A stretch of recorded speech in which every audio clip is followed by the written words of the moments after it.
കേരളത്തിലെ 2024 എഞ്ചിനീയറിംഗ് കോഴ്സുകളുടെ റിസൾട്ട് വന്നത് നിങ്ങളെല്ലാവരും കണ്ടിട്ടുണ്ടാവും. കേരള ടെക്നോളജിക്കൽ യൂണിവേഴ്സിറ്റിയാണ് കേരളത്തിലെ എഞ്ചിനീയറിംഗ് കോഴ്സുകൾ നടത്തുന്നതും കുട്ടികളുടെ റിസൾട്ട് എക്സാം നടത്തി പബ്ലിഷ് ചെയ്യുന്നതും. നമ്മുടെ കുട്ടികൾക്ക് ഏകദേശം 53% മാത്രമാണ് 2024 പാസ് പെർസെൻറ്റേജ് വന്നിട്ടുള്ളത്. അതിൽ തന്നെ പെൺകുട്ടികൾ ഏകദേശം 60% മുകളിൽ പാസ് പെർസെൻറ്റേജ് കരസ്ഥമാക്കുകയും ആൺകുട്ടികൾ ഏകദേശം 40% മാത്രം പാസ് പെർസെൻറ്റേജ് കരസ്ഥമാക്കുകയുമാണ് ചെയ്തിട്ടുള്ളത്. സോഷ്യൽ മീഡിയയിലും നോർമൽ മീഡിയയിലും ഈ ഒരു റിസൾട്ടിനെ പറ്റിയും അതുപോലെ തന്നെ എഞ്ചിനീയറിംഗ് കോഴ്സുകളെ പറ്റിയും എഞ്ചിനീയറിംഗ് ഓർഗനൈസേഷൻസിനെ പറ്റിയും നിരന്തരമായി ട്രോളുകൾ വരുന്നത് കണ്ടതുകൊണ്ടാണ് ഇങ്ങനെ ഒരു വീഡിയോ ചെയ്യാം എന്ന് കരുതിയത്. അപ്പോൾ ഈ ഒരു വീഡിയോയിൽ എനിക്ക് ഇതുമായി ബന്ധപ്പെട്ട് പറയാനായിട്ട് തോന്നിയ കുറച്ച് കാര്യങ്ങളാണ് ഞാൻ ഉൾപ്പെടുത്തിയിരിക്കുന്നത്. പ്രധാനമായിട്ടും കുഞ്ഞുങ്ങളോട് പറയുന്നത് എന്നതിലുപരി പേരൻസിനോടും പൊതുസമൂഹത്തോടുമാണ് കുറച്ച് കാര്യങ്ങൾ ഞാൻ പറയാനായി ഉദ്ദേശിക്കുന്നത്. ആദ്യമായി തന്നെ എഞ്ചിനീയറിംഗ് കോഴ്സ് എങ്ങനെയാണ് എന്ന് നമുക്ക് നോക്കാം. എഞ്ചിനീയറിംഗ് കോഴ്സിനെ പറ്റി പല രക്ഷകർത്താക്കൾക്കും പൊതുസമൂഹത്തിൽ തന്നെ പലർക്കും ധാരണയില്ല എന്നുള്ളതാണ് പല പ്രതികരണങ്ങളിൽ നിന്നും എനിക്ക് മനസ്സിലാക്കാനായിട്ട് സാധിച്ചത്. 4 വർഷത്തെ ഡ്യൂറേഷനിലാണ് എഞ്ചിനീയറിംഗ് കോഴ്സ് നടത്തപ്പെടുന്നത്. ഇതിൽ 8 സെമസ്റ്ററുകളാണ് കുട്ടികൾക്ക് പഠിക്കാനായിട്ടുള്ളത്. 12 മാസത്തെ ഒരു വർഷത്തിൽ 2 മാസം KTUവിൻ്റെ വെക്കേഷൻ പീരീഡ് കഴിഞ്ഞാൽ പിന്നെ കുട്ടികൾക്ക് പഠിക്കാനായിട്ട് കിട്ടുന്നത് 10 മാസമാണ്. ഈ 10 മാസത്തിൽ കുഞ്ഞുങ്ങൾ 2 സെമസ്റ്ററുകൾ പഠിക്കേണ്ടതായിട്ട് വരുന്നു. അതിനാൽ തന്നെ 5 മാസത്തോളമാണ് ഒരു സെമസ്റ്റർ പഠിക്കാനായിട്ട് കുഞ്ഞുങ്ങൾക്ക് കിട്ടുക. എഞ്ചിനീയറിംഗ് പഠിക്കുന്ന ഒരു കുട്ടിയെ സംബന്ധിച്ചിടത്തോളം ഒരു സെമസ്റ്ററിൽ 6 തിയറി പേപ്പറുകളും 2 ലാബുകളുമാണ് ആ കുട്ടി പഠിക്കേണ്ടത്. 6 തിയറി പേപ്പറുകളും 2 ലാബും എന്ന് പറയുമ്പോൾ തന്നെ ഒരു സെമസ്റ്ററിൻ്റെ ഡ്യൂറേഷൻ പീരീഡിൽ ഇൻറ്റേർണൽ എക്സാമുകളായി 2 ഇൻറ്റേർണൽ എക്സാമുകളും അതുപോലെ തന്നെ യൂണിവേഴ്സിറ്റി നടത്തുന്ന ഒരു യൂണിവേഴ്സിറ്റി എക്സാമിനേഷനും ഒരു കുട്ടി എഴുതേണ്ടതായിട്ട് വരുന്നു. അങ്ങനെ 8 സെമസ്റ്ററുകളിൽ ഒരു സെമസ്റ്ററിൽ 8 പേപ്പർ വെച്ച് നമ്മൾ കണക്കാക്കുമ്പോൾ 64 പേപ്പറുകളും അതിൽ കൂടുതലുമാണ് ഒരു എഞ്ചിനീയറിംഗ് കുട്ടി പഠിക്കേണ്ടതായിട്ട് വരുന്നത്. അതുകൊണ്ട് തന്നെ യുനെസ്കോ ഏറ്റവും ടഫസ്റ്റ് ആയിട്ടുള്ള കോഴ്സുകളുടെ പട്ടികയിൽ ഉൾപ്പെടുത്തിയിട്ടുള്ള കോഴ്സാണ് എഞ്ചിനീയറിംഗ് കോഴ്സ്. എഞ്ചിനീയറിംഗ് നിങ്ങൾക്കറിയാം, മെഡിസിൻ പോലെ തന്നെ ഒരു പ്രൊഫഷണൽ പ്രോഗ്രാമാണ്.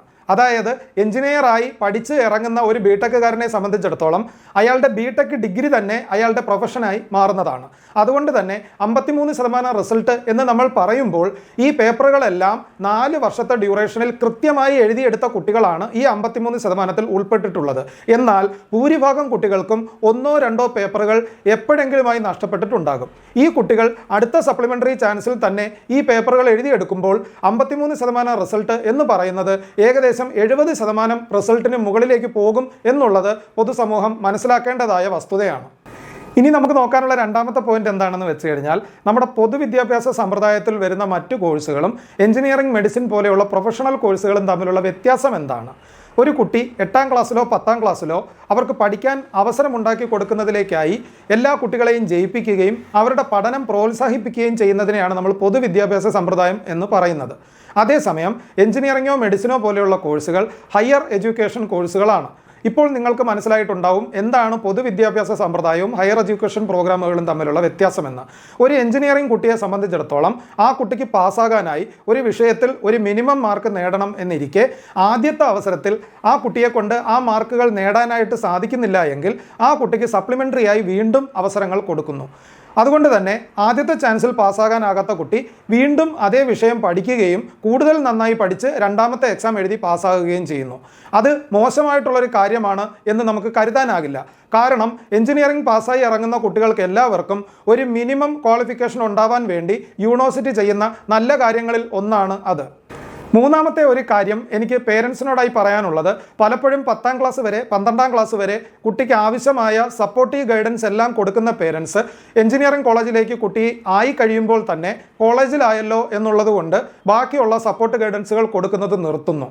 അതായത് എഞ്ചിനീയറിംഗ് പോലെ ഒരു കോഴ്സ് ഒരിക്കലും സ്കൂളിൽ നമുക്ക് ടീച്ചർമാരോട് കിട്ടുന്ന ഒരു അറ്റാച്ച്മെൻറ്റിൽ നടത്താൻ പറ്റുന്ന കോഴ്സല്ല. കോളേജ് ഓറിയൻറ്റഡ് പ്രോഗ്രാം ആയതുകൊണ്ട് തന്നെ 12ാം ക്ലാസ് വരെ സ്കൂൾ സിസ്റ്റത്തിൽ പഠിച്ചു വരുന്ന ഒരു കുട്ടി പെട്ടെന്ന് കോളേജിലേക്ക് വരുമ്പോൾ അവന് ആ കോളേജിൻ്റെ ചിട്ടവട്ടങ്ങളും പഠന രീതികളുമായി പൊരുത്തപ്പെടുവാൻ തന്നെ ഒരുപാട് സമയം ചെലവാക്കേണ്ടതായിട്ട് വരുന്നു. എന്താണ് കോഴ്സെന്നും എങ്ങനെയാണ് പഠിക്കേണ്ടതെന്നും യൂണിവേഴ്സിറ്റിയുടെ സ്ട്രക്ചറും സിലബസും സ്കീമുകളും ഒക്കെ മനസ്സിലായി വരുമ്പോൾ തന്നെ ഒരു കുട്ടിയുടെ 1-2 സെമസ്റ്ററുകൾ കടന്നു പോകുന്നു. അതിനാൽ തന്നെ സ്കൂൾ സിസ്റ്റത്തിൽ ചോദ്യങ്ങൾക്ക് ആൻസർ ചെയ്ത് ശീലിച്ചു വന്ന ഒരു കുട്ടി എഞ്ചിനീയറിംഗ് ക്വസ്റ്റ്യനുകൾ യൂണിവേഴ്സിറ്റി എക്സാമിനേഷന് ആൻസർ ചെയ്യുമ്പോൾ സ്കൂളിൽ കിട്ടിയതുപോലെ മാർക്കുകൾ കിട്ടാതെ വരുന്നു. കാരണം സ്കൂളിലെ പോലെ ലിബറൽ ആയിട്ടുള്ളൊരു വാല്യുവേഷൻ അല്ല എഞ്ചിനീയറിംഗ് സ്കീമുകളിൽ നടക്കുന്നത്. അതിനാൽ തന്നെ കുട്ടി കാര്യങ്ങൾ പഠിച്ചു വരുമ്പോൾ തന്നെ 1-2 സെമസ്റ്ററുകൾ കഴിഞ്ഞു പോകുകയും പല പേപ്പറുകളും റിസൾട്ട് വരുമ്പോൾ പെൻഡിങ് ആവുകയും ചെയ്യുന്നു. സ്കൂൾ സിസ്റ്റത്തിലെ പോലെ എക്സാമിനേഷൻ നടന്നാൽ ഉടൻ തന്നെ റിസൾട്ട് പബ്ലിഷ് ചെയ്യാൻ എഞ്ചിനീയറിംഗ് സ്കീമിൽ സാധിക്കാറില്ല. അതുകൊണ്ട് തന്നെ 1ാമത്തെ സെമസ്റ്ററിൻ്റെ റിസൾട്ട് പലപ്പോഴും വരുന്നത് 2ാമത്തെ സെമസ്റ്ററും കഴിഞ്ഞ് 3ാമത്തെ സെമസ്റ്ററിലായിരിക്കും. അതായത് 1ാമത്തെ സെമസ്റ്ററും 2ാമത്തെ സെമസ്റ്ററും ഞാൻ നന്നായി പഠിച്ചു എന്ന് കരുതുന്ന ഒരു കുട്ടി 3ാമത്തെ സെമസ്റ്ററിൽ വരുമ്പോഴായിരിക്കും പല വിഷയങ്ങളും തോറ്റുപോയതായി അറിയുന്നത് തന്നെ. ഇനി എനിക്ക് നിങ്ങളോട് പറയാനുള്ള പ്രധാനപ്പെട്ട കാര്യം എന്ന് പറയുന്നത് എഞ്ചിനീയറിംഗിൽ തോൽവി എന്ന് പറയുന്നത് ഒരിക്കലും ഒരു വലിയ സംഭവമല്ല. കാരണം ഒരു എഞ്ചിനീയർ അവൻ്റെ പ്രൊഫഷനിൽ തന്നെ ഇതുവരെ ലോകത്തില്ലാത്ത പുതിയ ഒരു കാര്യം ഉണ്ടാക്കിയെടുക്കേണ്ട ആളാണ്. നിങ്ങൾക്കറിയാം, പുതിയ ഒരു കാര്യം സൃഷ്ടിക്കുന്ന ഒരു എഞ്ചിനീയറിന് തോൽവി കൂടാതെ ഒരിക്കലും ആദ്യത്തെ അറ്റംപ്റ്റിൽ തന്നെ അത് സൃഷ്ടിക്കാനായിട്ട് സാധിക്കുന്നതല്ല.